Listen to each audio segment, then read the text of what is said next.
I married the same man 7 times. He had divorced me 7 times for his first love, just so he could spend vacations with her freely and so she wouldn't have to deal with rumors or gossip. The first time we divorced, I tried to stop him by hurting myself. I ended up in the hospital, but he didn't even come to see me. The second time, I lowered myself to apply as his assistant at his company, just so I could see him more. By the 6th divorce, I had already learned to pack my things quietly and leave our apartment without a fuss. My meltdowns, my constant giving in, and my numb compromises only led to one thing: him coming back to marry me on schedule and repeating the same old games. Until now. When I heard that his first love was returning to the country, I handed him the divorce papers first. As usual, he made a plan to remarry me later, but this time he had no idea that I was leaving for good. Larissa's back. Let's get a divorce. I handed Jeff West the divorce papers I had already signed, my face calm and unreadable. For a second, his expression froze, but he quickly recovered. He then signed his name on the papers with practiced ease. It was the first time I had offered him the papers instead of the other way around. Still, just like the last 6 times, he said casually, "Once she leaves in a month, I'll remarry you." In the past, that line would never have been enough to curb my insecurity. I would make him swear an oath or sign a contract, anything to feel safe. This time, I felt nothing. I had no desire to respond at all. "Helen, are you even listening to me?" Jeff frowned, clearly annoyed by my silence. I just nodded. Yeah, but my hands kept moving, folding clothes and packing them neatly into boxes. When Jeff said he would remarry me, he always meant it. Everyone in the business knew him as a man who kept his word. We didn't seem like a real couple anyway. We were like 2 business partners with a contract that needed renewal, signing 2 papers every once in a while. One for marriage, and the other for divorce. By now, I had signed 13 papers. I remembered him saying at our wedding that he would never betray me during our marriage. And he hadn't. After the divorce, he was free to be with anyone he wanted. The only cost was that I became the kind of person everyone in the social circle knew could be summoned or dismissed at his whim. But today my calmness seemed to throw him off. He could vividly remember how I had behaved during our divorce in the past. I had been hysterical, even self-destructive. Now, he watched me pack efficiently, faster than ever, and he looked a little unsettled. Maybe this time, I should move out instead. I slammed the large suitcase shut with a thunk, cutting him off. I already told my friend I'd stay at her place for a few days. Jeff seemed to have thought of something, and his face darkened even further. "You're not planning to sneak into my office again, are you? Pretending to be an assistant just to spy on me? Can't you do anything for yourself? Are you so lost without a man?" I understood what he was doing immediately. He just didn't want me showing up at his office, disturbing him and Larissa Osborne. After all, she was only back for a short visit. Jeff would always hire her to be his chief assistant, staying close to him at all times. After our second divorce, I had applied and got hired as Jeff's assistant. I carried his favorite caramel latte, heart racing with hope as I pushed open the door to his office. Instead, I found him leaning back in his chair while kissing Larissa, who was sitting on his lap. I lost it. I lunged at Larissa, fists swinging, and Jeff slapped me to the floor. People had gathered outside the office, peeking in. Everyone assumed I was still the CEO's wife, so their eyes were full of judgment as they looked at Larissa. To spare her from gossip, Jeff ignored my tears, snatched my bag, and dumped everything on the floor. The divorce papers lay there like a warning sign, announcing to the world exactly what our relationship was. From then on, every time Jeff and I divorced, he made it public on social media. Everyone knew Jeff loved Larissa. I was just the shameless woman who refused to leave his side. But this time, Jeff's worry was unnecessary. I grabbed my suitcase without hesitation. "Don't worry. I won't bother you two again." Jeff looked at me suspiciously for a moment until I pulled the suitcase handle and stepped toward the door. Then, he reminded me a little anxiously, "We'll get remarried on the 13th next month. Don't forget." I paused for a second. What a coincidence. My flight out of the country was booked for the 13th. After Larissa returned, Jeff didn't think about me once. This time, I stopped obsessively tracking his every move, which I do after every one of our divorces, waiting at every place he might appear.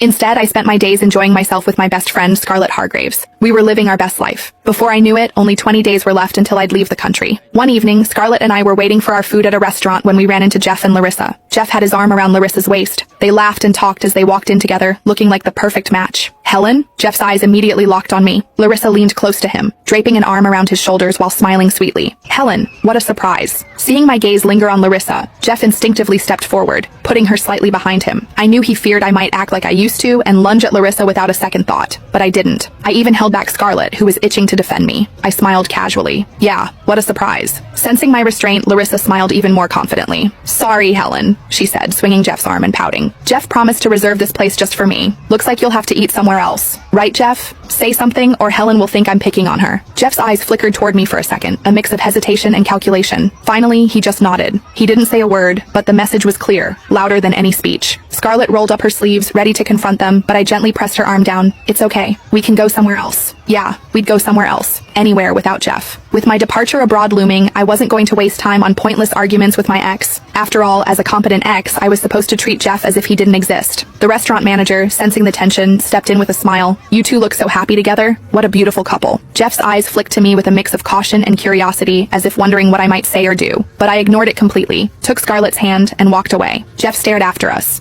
stunned that I hadn't reacted at all. Larissa called Jeff's name several times. By the end, her voice was tinged with impatience before he finally dragged his gaze back to her. I had thought our restaurant encounter would be the last time I'd see Jeff before leaving the country. But on the very night I officially quit as his assistant, I got a video call from him. It was such a rare surprise that I had to fight the urge to hang up immediately. Instead, I switched to a voice call. Jeff's voice carried a hint of annoyance. Why switch to voice? I shrugged it off casually. I don't have makeup on. I'm not ready for video. I immediately regretted saying it. It sounded as if I wanted to impress him. As expected, Jeff laughed, suddenly in a better mood. We've been together forever. I've seen you without makeup plenty of times. His flirty tone made me uncomfortable. I kept my voice cool. Do you need something? He noticed the distance in my tone and sat up straighter, leaving behind his usual lazy posture. I heard you quit from HR. I gave a short yeah and didn't explain. Neither of us spoke for a while. Jeff tried to fill the silence, but it felt like small talk without real meaning. I'm glad you quit. I never understood why you chose to be an assistant when you're already the CEO's wife. That's kinda lowering your status. He continued, and honestly, your schedule was all over the place. I barely saw you at the office, but I still had to send your paycheck every month. Everyone knew you were my +1, saying I'm playing favorites. Annoyed, I cut him off before he could say more. Don't you have to go see Larissa? Jeff muttered under his breath. We're not together. Why would I? Then he went quiet, remembering I was just his ex. A flicker of guilt crossed his face. I'm sorry about the divorce. I owe you for that. I was just worried people would gossip about Larissa if we were still married. I nodded to myself. Sure, Larissa didn't deserve the whispers and judgment, so I got to be the joke, the topic of conversation for everyone else. My voice grew colder. If there's nothing else, I'm hanging up. Wait, Jeff's voice turned urgent. December 12th is our anniversary. Your favorite singer's concert is that night. I know you've always wanted to go. I'll buy the tickets and we'll go together, okay? For a brief second, I almost thought about telling him the truth. But before I could speak, Larissa's voice rang from the other side of the call. Jeff, I forgot my towel. Can you grab it for me? Jeff froze and stared at my name on the screen, clearly caught between choices. I kept my expression neutral. Go ahead. Finally, he slowly got up, phone still in hand. Don't hang up yet. I'll be right back. Then he walked toward the bathroom. As expected, I heard the unmistakable sounds of Jeff kissing Larissa, a muffled moan from him, and then the bathroom door slammed.